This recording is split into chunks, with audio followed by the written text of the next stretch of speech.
తెలంగాణలో టీడీపీ పునర్నిర్మాణం. ఏపీలో వచ్చిన సునామీలో ఓ సైకో కొట్టుకుపోయాడు. పెట్టుబడులను ఆహ్వానిస్తుంటే మీపై నమ్మకం ఉంది, కానీ ఆ భూతం మళ్ళీ వస్తే పరిస్థితి ఏంటని అడుగుతున్నారు. అలాంటి వారికి నేను భరోసా ఇస్తున్నా. ఆ భూతాన్ని భూస్థాపితం చేస్తా అంటూ, జగన్ని భూస్థాపితం చేస్తా అంటూ హైదరాబాద్ చెప్పడం జరిగింది. తెలంగాణలో టీడీపీ పునర్నిర్మాణం. ఆంధ్రప్రదేశ్ తెలంగాణ నాకు రెండు కళ్ళు. రేవంత్ పాలనలో అభివృద్ధిలో తెలంగాణ. నేను జైల్లో ఉన్నప్పుడు గచ్చిబౌలిలో పెట్టిన సభను ఎప్పటికీ మరవను.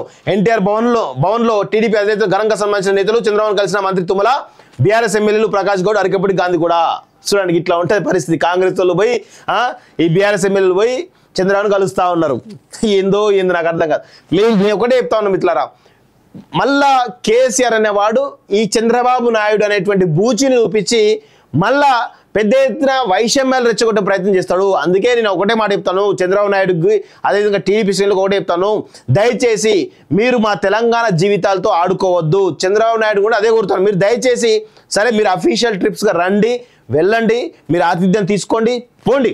అంతేగాని తెలంగాణ పైన మీరు ఏదైనా ప్రమాదం అంటే మీరు ఏదైనా చేయాలని బలవంతంగా ఏదైనా చేయాలనుకుంటే కేసీఆర్ అనేటువంటి దొంగ మళ్ళా మిమ్మల్ని బూచిగా చూపించి మళ్ళా వచ్చేటువంటి ప్రయత్నం జరిగే అవకాశం ఉంది. కాబట్టి దయచేసి మీరు అర్థం చేసుకోండి.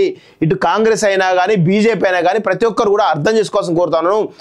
ఈ యొక్క కేసీఆర్ అనేటువంటి ఈ యొక్క కల్వకుంట్ల కాలకేయిని దయచేసి రాజకీయంగా బొందబెట్టిన తర్వాత మీరు ఏ రాజకీయాలు చేసుకోండి.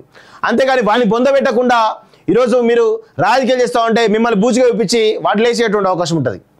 అది తప్ప వేరే అవకాశమే లేదనే విషయం గుర్తుపెట్టుకోవాలి.